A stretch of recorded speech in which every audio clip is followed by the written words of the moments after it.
Okay, so now we're going to try a more complicated capacitor circuits, and well, let's go ahead and let's start. Just remember that the main equation that we will need is this one.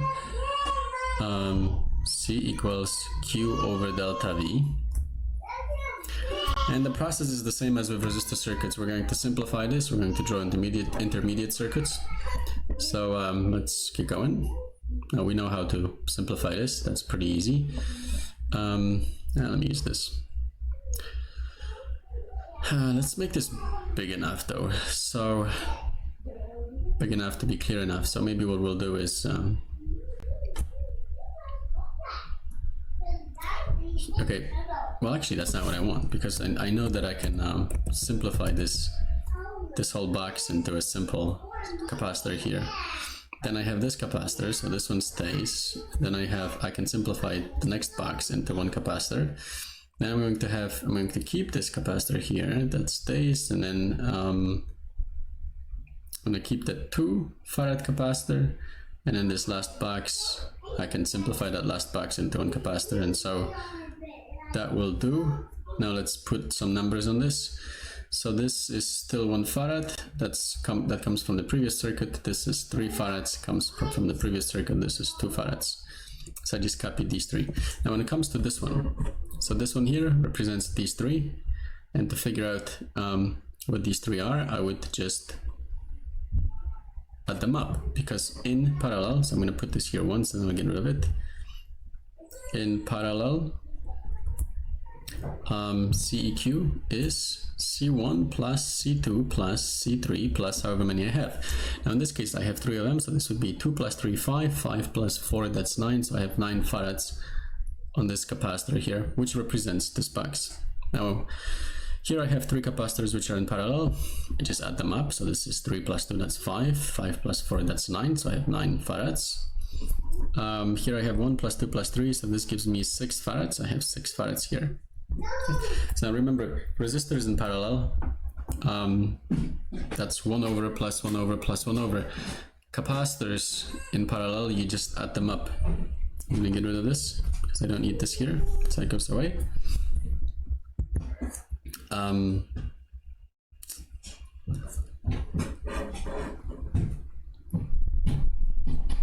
And hello Anya. How you doing? So now I have 1, 2, 3, 4, 5, 6 capacitors. They're all in series. So what I'm going to do is I'm going to let's see, what am I going to do? I'm going to redraw this as a single capacitor. So here's a capacitor, and this single capacitor is, well, I have to do 1 over because they're in series. So I'm going to call this CQ. Yeah. Okay, so this is CQ. 1 over CQ equals, and here we go, 1 over 9 plus 1 over 1 plus 1 over 9 plus 1 over 3 plus 1 over 2 plus 1 over 6, which will give me CEQ, or equivalent capacitance of, okay, let's do it. So I have 1 divided by 9 plus 1 divided by 1 plus 1 divided by 9 plus 1 divided by 3 plus 1 divided by 2 plus 1 divided by 6 there. And well, and I still have to flip this thing, so I get 0.45. So let's write this here. What I have is 0.45 farads. 0.45 farads. Okay, now I don't need any of this here, but it doesn't bother me. Yeah, let's just keep it. So I have the voltage here. Let's put the voltage. It was, I think it was 10. Let's see what it was. Yeah, it was 10. All right, let's change the color. So 10 volts is what I have. Now I have voltage and I have the capacitance. Then I can calculate charge Q, because Q equals C times delta V. And so what I'll have here is 0.45 times 10, and that will give me 4.5 coulombs. So I have here Q equals 4.5 coulombs. Okay, this little circuit is done. Now I need to transfer the information from here to this circuit. So let's work backwards. All right, now what transfers? Well, Q transfers, because Q stays the same in capacitors in series, and all of these are in series, so all of them will have the same Q, and that same Q is going to be this one. This is the Q that you need to transfer, so 4.5 coulombs. So here we go. I have 4.5 coulombs here, I have 4.5 coulombs here, I have 4.5 coulombs here, 4.5, 4.5, and 4.5 coulombs. So the charge transfers into the series capacitors just like the voltage transfers into the resistors in parallel, if you remember. Now that I have all of the capacitors and I have all of the charges, I can find, let's maybe change the color, all of the voltages, because voltage is C times, that's not right, voltage is Q over C. So Q over C is what I have. That's weird. No, that's right, yeah. Voltage is Q over C. And so what I'm gonna have is, let's do this one first. I'm gonna circle this. Do I circle this? Do I want it? Nah, let's not circle this. Let's just label it as delta V1. So delta V1 is 4.5 over 6. And that is something. We'll calculate that in a bit. Delta V2 is going to be 4.5 over 2. Oh, that's easy to do. This is 2.25 volts. Delta V3, that's going to be 4.5 divided by 3. We'll calculate that in a bit. Delta V4, that's 4.5 over 9. Delta V5, that's 4.5 over 1, that's easy enough. This is 4.5 volts. And delta V6 is 4.5 divided by 9. Let's make sure we have enough of them. 1, 2, 3, 4, 5, 6, and we have 1, 2, 3, 4, 5, 6. We have 6 of them. Okay, so now let's actually calculate these things. So let's do this one here. 4.5 divided by 6. We get 0.75, so this is 0.75 volts. 4.5 divided by 3, this is 1.5. Oh, that's easy enough. We could have done that, but this is 1.5 volts. And then this is going to be a third of that, so 0.5 volts. Let's confirm. Yeah, and then this one here is the same thing, so this is 0.5 volts. Okay, now I have all of the voltages. So what I'm going to do is, well, I'm going to write this here. So I'm gonna go ahead and I'll write. It's not necessary, but I guess I will do it. So by 6, that was this one. So this is 0.75 volts. 0.75 volts. This one is 2.25. So this is 2.25 volts. I'm going to put volts and volts. This one here is the next one over. So this is 1.5 volts. This one is 0.5 volts. I'm going to put here 0.5 volts. Next one is 4.5 volts. This is 4.5 volts, and the last one is 0.5 volts. Right, now note that if you were, and then the voltage at the battery is 10. If you were to add up all of these, you would get 10. It's probably not going to be exactly 10 because of the rounding we used, but it'll be about 10. So now what we can do is go back to the original circuit, and we can finish the problem, finish the original circuit. So let's maybe clear this up. Now you know what transfers. The voltage will transfer into these boxes. So in the first place, this capacitor is done because I have found both Q. Let me put this here. So I know both Q. Oh.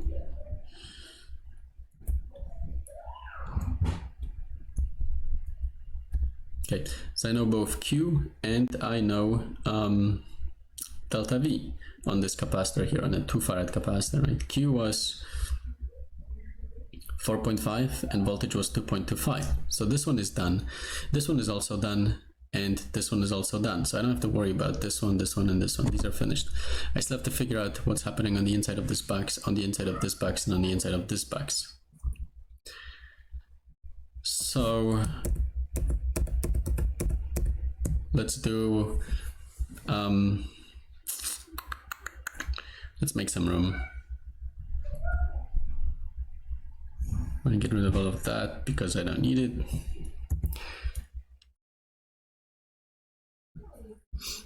And we'll move this in here. Actually, I think what we could do, and this might work well enough for us, is this. Let's do this box here. We'll start with this box. So I'm going to redraw this box like this. Here's this capacitor, here's this capacitor, and here's this capacitor. All of these are connected and goes off. Now I have here 4 farads, I have 2 farads, and I have 3 farads. Now what transfers into this little box is the voltage, right? This box is represented by this capacitor, and what I have here is 0.5 volts. So maybe I'll go back here. I have 0.5 volts, and that transfers into here. From resistor circuits, you should remember that voltage stays the same across the parallel components, and in this case I just transfer voltage, so 0.5 volts, this is 0.5 volts, and this is 0.5 volts. Done. I can also do the same thing for this one. So I guess at this point I'm going to draw, I didn't want the green one. Let's take the black. So here's the black, and there we go. How much more room do I have there? I guess I have enough. So here's this box where I have one capacitor, another capacitor, and another capacitor. Let's put their values here. So what I have is 4, 3, and 2. So this one was 4 farads, 3 farads, 2 farads. Okay, the voltage will transfer likewise into this. These 3 are in parallel, and the voltage stays the same in parallel. That's something you should remember from the resistor circuits. And so here I have the 5 volts. I'm going to take these 5 volts, and I'm just going to transfer it here. And so I'm going to have 0.5 volts, 0.5 volts, and 0.5 volts across these guys. I'm going to do the same thing for this one here, this box. So that little box, this box is represented, well, let me first redraw it. This little box is represented by a specific capacitor in the circuit on the right, but let me first redraw this. So I have 1 farad, I have 2 farads, and I have 3 farads. Now, this box is represented by this capacitor, and this capacitor has 0.75 volts, and so that transfers in here. So I have 0.75 volts on this capacitor, I have 0.75 volts on this capacitor, and I have 0.75 volts on this capacitor. So there's that. Okay, let me see if I can zoom out a little. Interesting.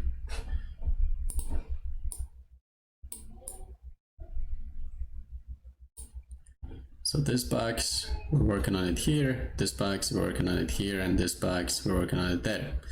What I'm going to do though is I want to get rid of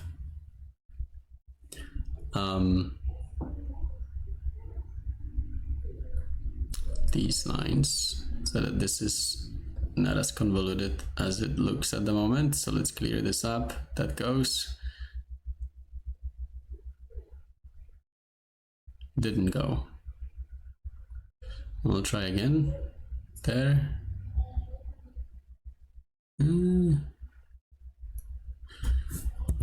Okay, this is gone. Let's get rid of this one.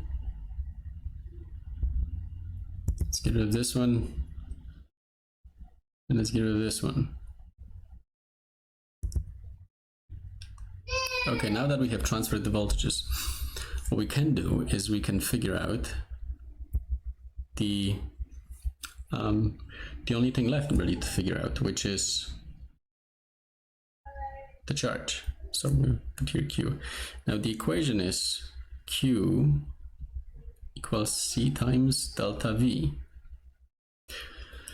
So maybe here, the first box, let's do this box on the top. I'm gonna get Q1 equals C1 times delta V1, and in this specific case, that would be 2 farads times 0.5 volts, and that gives me 1 coulomb.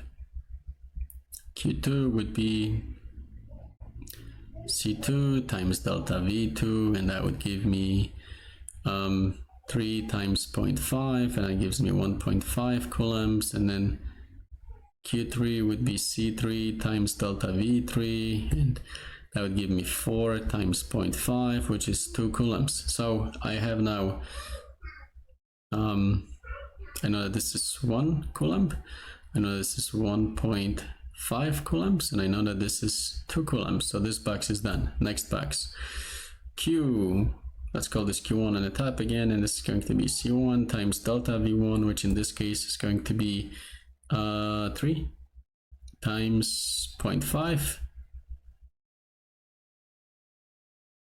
and yeah, and so this is 1.5 coulombs, and let's put this here, 1.5 coulombs. And then the next one, Q2, this is C2 times delta V2, and that would be 2 times 0.5, which is 1 coulomb, so this is 1 coulomb.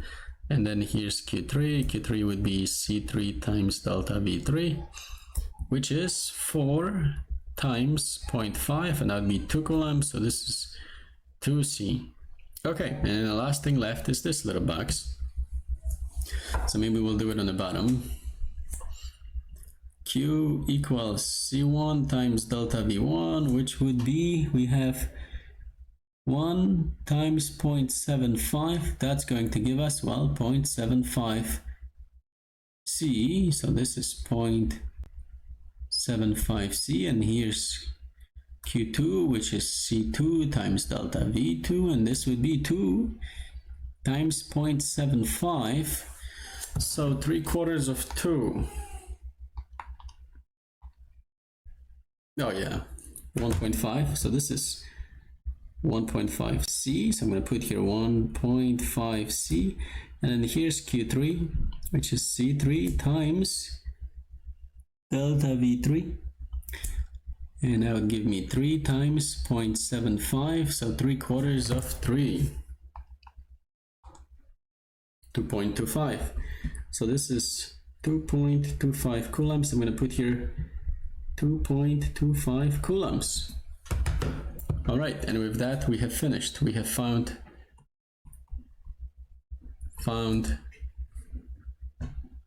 all V's and all Q's. All right, so here's one circuit that was more complex, where you had both parallel and series capacitors. Hello, Anya.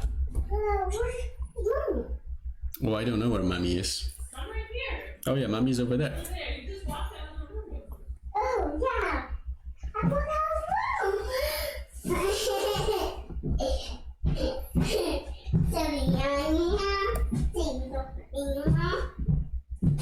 the room.